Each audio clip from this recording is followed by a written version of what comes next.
نحمده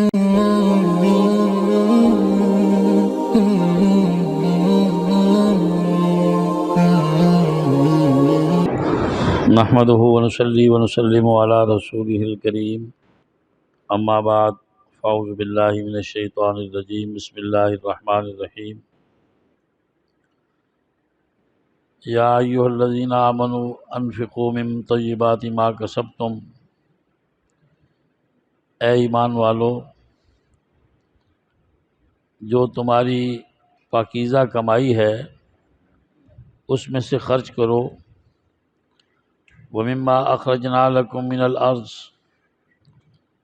اور جسے ہم نے تمہارے لیے زمین سے پیدا کیا ہے، وَلَا تَيَمَّمُوا الْخَبِيثَ مِنْهُ تُنْفِقُونَ، اور تم گھٹیا چیز کو اچھی چیز میں نہ ملاؤ، مِنْهُ تُنْفِقُونَ وَلَسْتُمْ بِآخِذِيهِ إِلَّا أَن تُغْمِضُوا فِيهِ، اور اگر تمہیں وہ لینی پڑے تو تم اس سے چشم پوشی کرتے ہو۔ وَاعْلَمُوا أَنَّ اللَّهَ غَنِيٌّ حَمِيدٌ، خوب جان لو کہ اللہ تعالیٰ بے پرواہ ہے، قابل تعریف ہے۔ الشیطان یعدکم الفقر، شیطان تو تمہارے ساتھ فقر کا وعدہ کرتا ہے، وَیَأْمُرُکم بِالْفَحْشَاءِ، اور تمہیں بے حیائی کا حکم دیتا ہے، وَاللَّهُ یعدکم مغفرۃ منہ، اللہ تعالیٰ اپنی طرف سے تمہارے ساتھ مغفرت کا وعدہ فرماتے ہیں، وفضلا، اور کرم کا، واللہ واسع علیم، اللہ تعالیٰ وسعت والا ہے، جاننے والا ہے۔ یؤتی الحکمت من یشاء، جس کو دانائی دی گئی، جسے چاہتا ہے دانائی عطا کرتا ہے، ومن یؤت الحکمت فقد اوتی خیرا کثیرا، اور جسے دانائی دی گئی اسے بہت بڑی بھلائی دی گئی، وما یذکر الا اولو الالباب، نصیحت تو صرف عقل والے ہی حاصل کرتے ہیں۔ وما انفقتم من نفقۃ او نذرتم من نذر، تم جو بھی خرچ کرو یا منت میں سے خرچ کرو، فإن اللہ یعلم، بے شک وہ اللہ کے علم میں ہے، وما للظالمین من انصار، ظالموں کا کوئی مددگار نہیں۔ ان تبدوا الصدقات فنعما ہی، اگر تم صدقات کو ظاہر کرو تو وہ بھی بہتر ہے، وَإِن تُخْفُوهَا وَتُؤْتُوهَا الْفُقَرَاءَ فَهُوَ خَيْرٌ لَكُمْ، اگر اسے تم چھپا کر دو فقراء کو تو وہ تو اب تمہارے حق میں بہت زیادہ بہتر ہے۔ وَيُكَفِّرُ عَنْكُم مِّن سَيِّئَاتِكُمْ، وہ اس خیرات کی برکت سے تمہارے گناہوں کو تم سے دور کر دے گا۔ واللہ بما تعملون خبیر، اللہ تعالیٰ تمہارے اعمال کو اللہ تبارک و تعالیٰ تمہارے اعمال سے باخبر ہے۔ لیس علیک ھداھم، آپ کے ذمے اے محبوب صلی اللہ علیہ وسلم ان کو ہدایت دینا نہیں ہے، ولکن اللہ یہدی من یشاء، لیکن اللہ جسے چاہتے ہیں ہدایت دیتے ہیں۔ وما تنفقوا من خیر فلانفسکم، تم جو بھی بلائی میں سے خرچ کرو اس کا تمہاری ذات کو فائدہ ہے۔ وما تنفقون الا ابتغاء وجہ اللہ، اور جو خرچ کرو صرف اللہ کی رضا چاہنے کے لیے خرچ کرو۔ وما تنفقوا من خیر، تم بلائی میں سے جو بھی خرچ کرو گے، یوفی الیکم، تمہیں وہ بڑھا کر دیا جائے گا، وانتم لا تظلمون، اور تمہارے ساتھ زیادتی نہیں ہوگی۔ للفقراء الذین احصروا فی سبیل اللہ، جو لوگ اللہ کی راہ میں اپنے آپ کو قید کر بیٹھے، لا یستطیعون ضربا فی الارض، وہ زمین میں کمانے کی طاقت نہیں رکھتے، یحسبہم الجاہل اغنیاء من التعفف، جاہل ان کے نہ مانگنے کی وجہ سے ان کو غنی خیال کرتا ہے۔ تعرفہم بسیماہم، تو ان کو ان کی پیشانیوں سے پہچان لے گا۔ لا یسألون الناس الحافا، وہ لوگوں سے چمٹ کر سوال نہیں کرتے۔ وما تنفقوا من خیر، اور بلائی میں جو تم خرچ کرو، فإن اللہ بہ علیم، یقیناً وہ اللہ کے علم میں ہے۔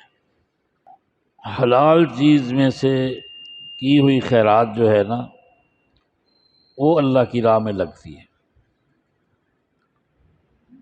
حضور صلی اللہ علیہ وسلم نے ایک مثال ارشاد فرمائی ہے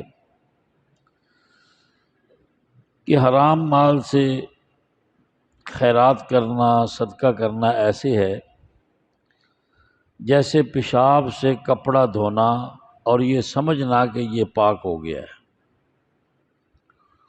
وہ تو اور ناپاک ہوگا۔ گندے پانی سے، ناپاک پانی سے اگر آپ کپڑا دھوئیں گے تو وہ پاک نہیں ہوگا، وہ زیادہ ناپاک ہوگا، چمک جائے گا، صاف ہو جائے گا۔ جیسے گندے نالوں پہ دھوبی کپڑے دھوتے تھے، صاف تو ہو جاتے ہیں لیکن پاک نہیں ہوتے۔ دنیا میں تو بلے بلے ہو جائے گی کہ بڑی خیرات کی ہے، بڑی دیگیں اتاری ہیں صاحب نے، بڑے بکرے کیے ہیں اس نے قربانی کے موقع پہ، لیکن اگر وہ مال حرام سے ہے تو یہ الٹا انسان کے لیے وبال ہے، اور اللہ تعالیٰ کا، اس کے شاعر کا یہ مذاق اڑانا ہے۔ پاک مال سے خیرات کا اس لیے حکم ہے تاکہ اس کی برکت سے مال بھی پاک ہو جائے اور انسان کا اپنا دل بھی پاک ہو جائے۔ حلال کا ہونا نہایت شرط ہے۔ قبولیت کا درجہ اس خیرات، اس صدقات کو ملے گا جو مال حلال سے ہو، جو حرام سے ہوگا اس کا نہیں ملے گا۔ فرمایا کہ جو زمین میں سے خیرات کرنی ہے، فصل میں سے، تو زمین کی خیرات کیا ہے؟ زمین کا عشر ہے، فصل کا عشر ہے، 10واں حصہ ہے۔ فرمایا وہ بھی نکالو، اور جو تم خرچ کرنا چاہتے ہو نا، اس کے ساتھ گھٹیا چیز شامل نہ کرو، ایسی چیز کہ اگر تمہیں دی جائے تو تم لینا پسند نہ کرو، تو ایسی چیز اللہ کی راہ میں نہ دو۔ آگے آ رہا ہے، 4واں سپارہ شروع ہوتا ہے، لن تنالوا البر حتی تنفقوا مما تحبون، کہ جب تک تم اللہ کی راہ میں ایسی چیز خرچ نہیں کرو گے جو تمہیں خود محبوب ہو، جو خود تمہیں پسند ہو، اتنی دیر تک تمہیں نیکی نہیں ملے گی، خیرات کا ثواب نہیں ملے گا۔ وما تنفقوا من شیء فإن اللہ بہ علیم، اور جو تم اللہ کی راہ میں خرچ کرو گے وہ اللہ کے علم میں ہے۔ تمہارے مال کا بھی پتہ ہے کہ تم نے گھٹیا خرچ کیا ہے یا حرام سے خرچ کیا ہے یا حلال سے خرچ کیا ہے، اور دل کی بوٹی اللہ کی راہ میں لگائی ہے۔ دل کی بوٹی کسے کہتے ہیں؟ جو انسان کو دل سے محبوب ہو، اسے پنجابی میں دل کی بوٹی کہتے ہیں۔ فرمایا کہ اگر تمہیں دی جائے تو تم چشم پوشی کرتے ہو اس کے لینے میں، جان لو اللہ تعالیٰ بے پرواہ ہے، قابل تعریف ہے۔ سبحان اللہ۔ میں نے پہلے بھی عرض کیا تھا کہ ایک بزرگ تھے، آسمانوں کے بادل میں سے وہ جا رہے تھے، اوپر آسمانوں سے بادل جا رہا تھا، انہوں نے بادل میں سے یہ آواز سنی کہ فلاں جو کسان ہے، باغبان ہے، اس کی زمین پر جا کے برسو، اس کی حدیقت یا فلاں، جو فلانا آدمی ہے نا اس کے باغ پہ جا کے برس۔ اب بادل بھی جا رہا ہے، بادل آسمانوں پہ جا رہا ہے، یہ اسے دیکھتا دیکھتا زمین پہ چل رہا ہے۔ چلتے چلتے ایک باغ میں پہنچ گیا، دیکھا کہ ایک بزرگ ہے باریش ہیں اور ٹخنوں سے اوپر ان کی چادر ہے، اور باغ کی کھالیں جو ہے نا وہ سیٹ کر رہے ہیں، کیاریاں سیٹ کر رہے ہیں باغ کی کہ پانی لگ جائے اسے۔ تو بادل جا کے خوب برسا، اور انہوں نے بعد میں اس کا نام پوچھا تو اس نے اپنا وہی نام بتایا جو اس نے بادل میں سے اس کا سنا تھا۔ اس نے کہا اللہ کے بندے، تو ایسا کون سا کام کرتا ہے کہ تجھے آسمان والے بھی جانتے ہیں؟ اس نے آگے سے جواب دیا کہ میں نے کبھی اللہ کا حق نہیں رکھا اور اللہ نے کبھی میرا حق نہیں رکھا۔ میں باغ کے پھلوں کے 3 حصے کرتا ہوں، جو سب سے اعلیٰ ہوتا ہے، سب سے بڑھیا ہوتا ہے، جس کی منڈی میں اچھی قیمت مل سکتی ہے، میں وہ اللہ کی راہ میں دے دیتا ہوں، اور دوسرا حصہ جو ہے میں بیچتا ہوں اور میں گھر کے اخراجات کے لیے رکھ لیتا ہوں، اور تیسرا حصہ بیچ کر میں اپنے باغ کے جو اخراجات ہیں، مصارف ہیں، اس پہ اس کو لگا دیتا ہوں۔ یہ میری ترتیب ہے، ایک حصہ باغ کا ہے اور ایک حصہ میرا ہے اور ایک اللہ کا حصہ ہے۔ یہ دیکھ لے کہ میرے درختوں کی ٹہنیاں پھلوں سے لدی ہوئی ہیں، ان میں کمی نہیں ہے، ان میں کوئی وائرس نہیں ہے۔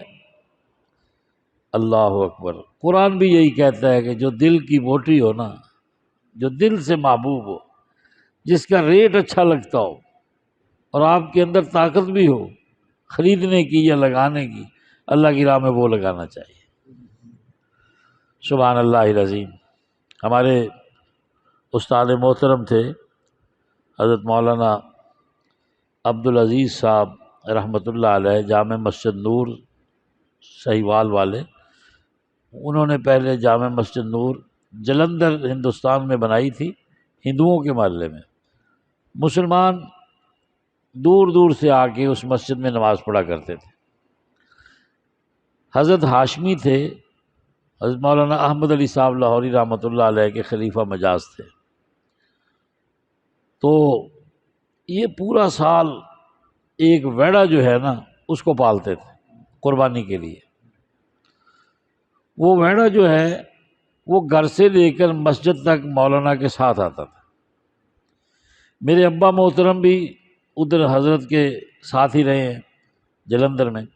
وہ کہتے ہیں کہ ہم نماز سے فارغ ہوتے تو جو ویڑا ہے وہ مولانا کے ساتھ گھر چلا جاتا، ہر نماز کے لیے وہ ساتھ آتا اور ہر نماز پڑھ کے وہ واپس گھر چلا جاتا، اتنا مانوس ہو جاتا تھا۔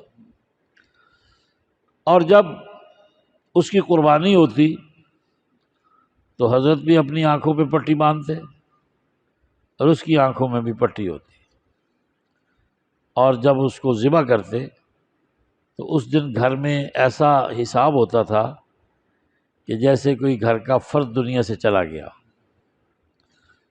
اور ایک بوٹی بھی کسی کا کھانے کو جی نہیں چاہتا تھا۔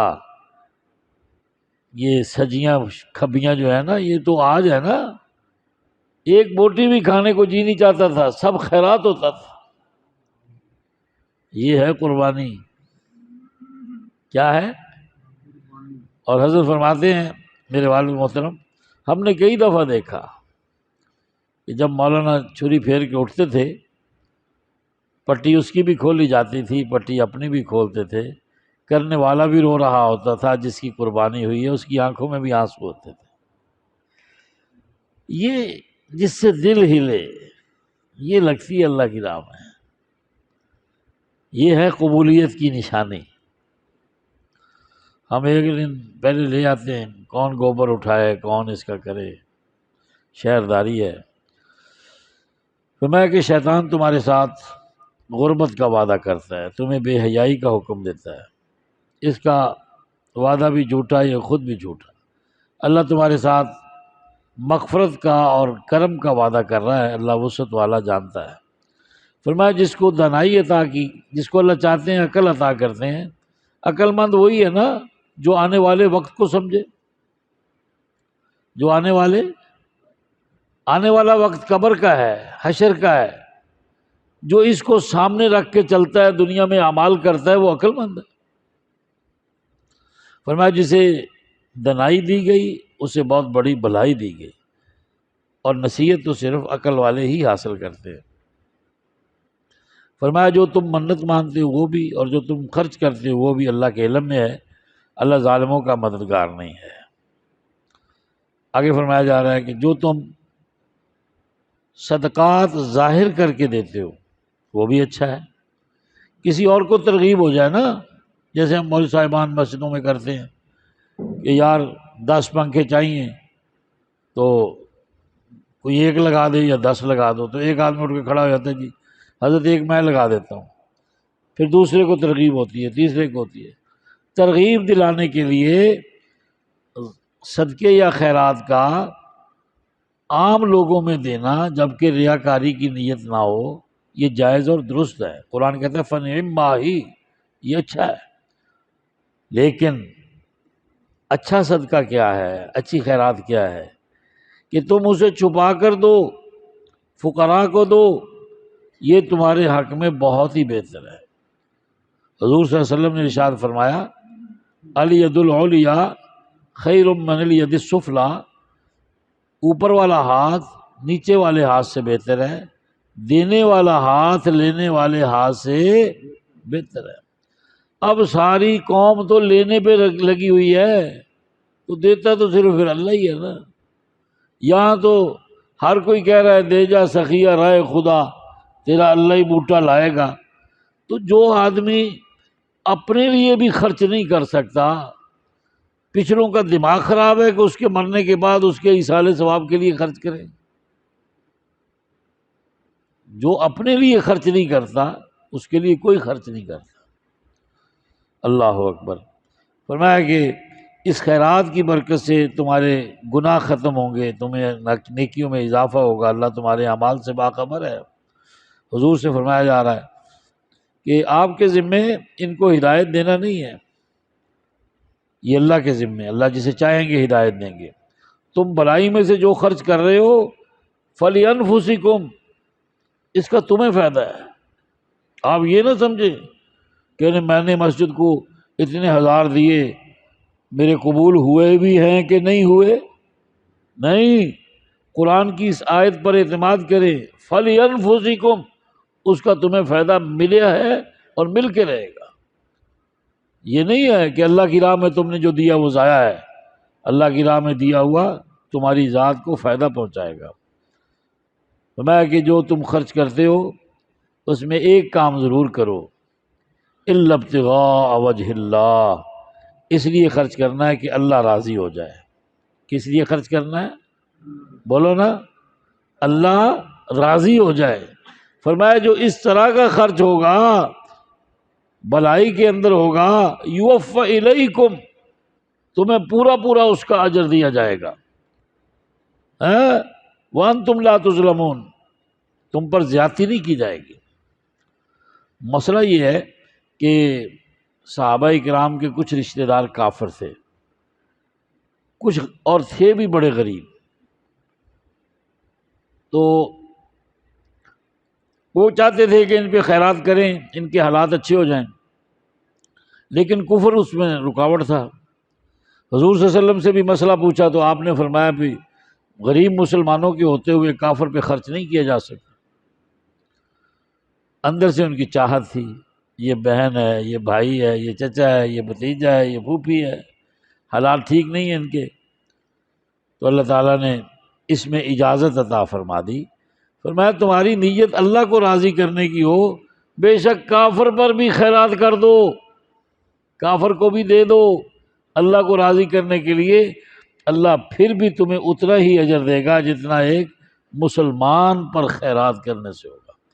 اس آیت کا فائدہ یہ ہوا کہ جب ان مسلمانوں نے اپنے کافر رشتہ داروں پر خرچ کرنا شروع کیا تو اللہ تعالیٰ نے ان کو اسلام کی توفیق عطا کر دی۔ دیکھو دودھ کے اثرات ہیں نا، آدمی دودھ پیتا ہے اس کے اثرات ہیں، آدمی جو پھل کھاتا ہے اس کے اثرات ہیں نا، تو جو حلال کمائی میں سے خرچ ہوگا اس کے بھی تو اثرات ہیں نا۔ ایک مسلمان اللہ کو راضی کرنے کی نیت سے خرچ کرے گا، کافر پر ہی کیوں نہ کرے، اس کے اثرات کیسے نہیں ہوں گے؟ اللہ فرماتے ہیں کہ تمہیں اس کا پورا پورا بدلہ ملے گا، تمہارے ساتھ زیادتی نہیں ہوگی۔ آگے اصحاب صفہ کے بارے میں آیت ہے۔ کچھ مسلمان ایسے تھے جنہوں نے اپنے آپ کو دین کے لیے وقف کر دیا تھا کہ میں نے رسول اللہ سے قرآن سیکھنا ہے، میں نے رسول اللہ سے حدیث سیکھنی ہے، میں نے رسول اللہ سے فقہ دین کے مسائل کو سمجھنا ہے۔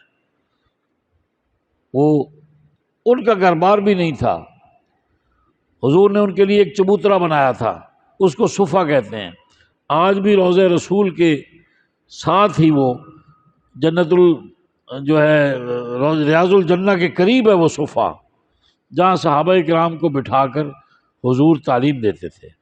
یہ صفہ چبوترا اس لیے بنایا گیا کہ یہ حضور کا مدرسہ تھا، تو ان کے بارے میں اللہ ترغیب دے رہے ہیں اہل ایمان کو کہ دیکھو یہ فقراء ہیں جنہوں نے اپنے آپ کو اللہ کی راہ میں مقید کر دیا ہے، یہ گھر بار چھوڑ کر اس لیے بیٹھے ہیں، لا یستطیعون ضربا فی الارض، زمین میں اس لیے نہ تمہاری طرح تجارت کر رہے ہیں نہ تمہاری طرح کاروبار کر رہے ہیں، کس لیے بیٹھے ہیں حضور کے پاس؟ کہ دین سیکھ رہے ہیں۔ اس کا امت کو فائدہ ہے۔ کس کو فائدہ ہے؟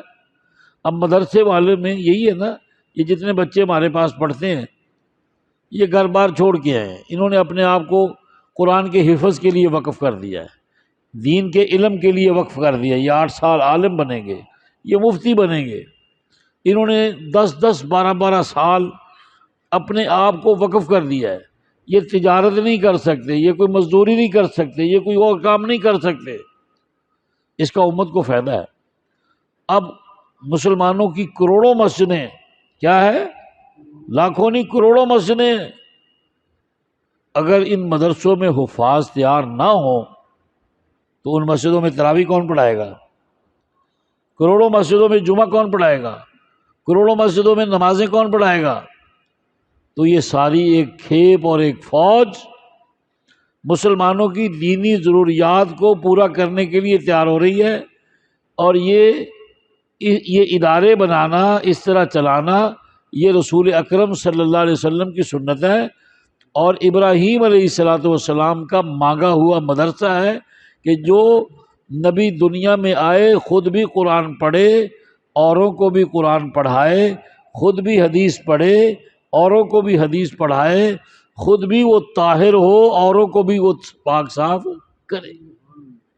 یہ ڈیوٹی تھی حضور کی، شرائط میں ہے یہ۔ فرمایا کہ جاہل آدمی ان کے کپڑے دیکھ کے جو ہے وہ سمجھتا ہے ان کو تو کسی چیز کی ضرورت ہی نہیں ہے، صاف ستھرے ہیں، چمکدار چہرے ہیں۔ صحابہ کرام الحمدللہ چہروں پہ ان کے مسکراہٹ ہوتی تھی، اور حضرت ابو ہریرہ رضی اللہ تعالیٰ عنہ کہتے ہیں کئی دن فاقے سے گزر جاتے تھے، اور حضور صلی اللہ علیہ وسلم جو ہے جب ان کے پاس کچھ کھانے کو آتا تو ہمیں کھلا کے کھاتے تھے۔ ایک دفعہ میں بھوک سے نڈال پڑا تھا تو حضور صلی اللہ علیہ وسلم نے، ہر کوئی سمجھتا تھا کہ شاید اس کو مرگی کا مسئلہ ہے، اس کی گردن پہ پیر رکھنے سے نا مرگی والے کی وہ بیماری ٹھیک ہو جاتی تھی، تو ہر ایک آدمی میری ہلکا سا پاؤں گردن پہ رکھ کے گزر رہا تھا کہ ابو ہریرہ کو مرگی کا دورہ پڑا ہے۔ کہتے ہیں مرگی کا دورہ تو تھا نہیں، بھوک کی وجہ سے یہ حالت تھی، اور حضور صلی اللہ علیہ وسلم تشریف لائے، آپ نے مجھے کان سے پکڑ کے کھڑا کیا، فرمانے لگے چل چلتے ہیں، گھر لے گئے۔ اللہ نے دودھ کا پیالہ بھیج دیا، تو حضور صلی اللہ علیہ وسلم کے پاس سینکڑوں کی تعداد میں یہ صحابہ کرام تھے جو دین پڑھنے والے تھے۔ وہ سب کو بلاؤ، سارے آ گئے، کہا چل ایک طرف سے پیالہ شروع کر پلانا، ایک طرف سے شروع کر۔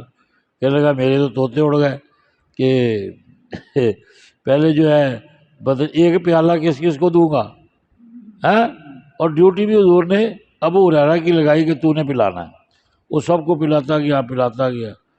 آخر میں حضور نے فرمایا فشرب یا ابا ہریرہ، ابو ہریرہ اب تو پی لے۔ تو میں نے خوب پیا۔ حضور میری طرف دیکھ کے مسکراتے رہے، فرمایا فشرب مزید یا ابا ہریرہ، ایک چٹی ابو ہریرہ اور لالا، کہتا میں اور لا لی چٹھی۔ حضور صلی اللہ علیہ وسلم نے پھر کہا فشرب مزید ثلاث مرہ، تیسری دفعہ ایک چٹھی اور لالا، کہتا میں اور رج کے پیتا۔ پھر حضور نے فرمایا دیکھ کوئی گنجائش ہے تو اجے دودھ ہے گا وچ، کہتے میں کہ یا رسول اللہ پیٹ پھٹ جائے گا، اب اور نہیں پیا جاتا۔ میں اچھا تیری مرضی ہے، اللہ کے خزانے میں کوئی کمی آئے ہے، پیالہ ایک ہے اور حضور کی محفل ہے، سب کو پیر نے پہلے پلایا، سب کو پیر نے، کائنات کے پیر نے سب کو پہلے پلایا، اور اس کے بعد حضور صلی اللہ علیہ وسلم نے سب کا جھوٹا خود پیا۔ یہ ہے رہبر و رہنما مصطفیٰ، مصطفیٰ کھلا کے کھاتا ہے، پہنا کے پہنتا ہے، اور اس کے دل میں ایسا درد ہے جو شاید کسی ماں کے حوالے سے بھی بیٹے میں نہ ہو۔ سبحان اللہ۔ تو فرمایا کہ لوگ ان کو پیشانیوں سے سمجھتے ہیں، یہ چمٹ کر سوال نہیں کرتے، جل بھائی بھلائی میں سے جو تم خرچ کرتے ہو اللہ کے علم میں ہے۔ دعا ہے کہ اللہ تعالی ہمیں اپنی راہ میں خرچ کی توفیق دے۔ دیکھو یار، 1 روپیہ بھی ہے، 8 آنے بھی تو خیرات ہو سکتی ہے، 4 آنے بھی تو خیرات ہو سکتی ہے۔ کوئی اس نے، اللہ نے تھوڑا کہا ہے کہ ہزاروں ہو تو کرو، جتنے آپ کے پاس ہیں اپنی آخرت کے لیے لگایا کرو۔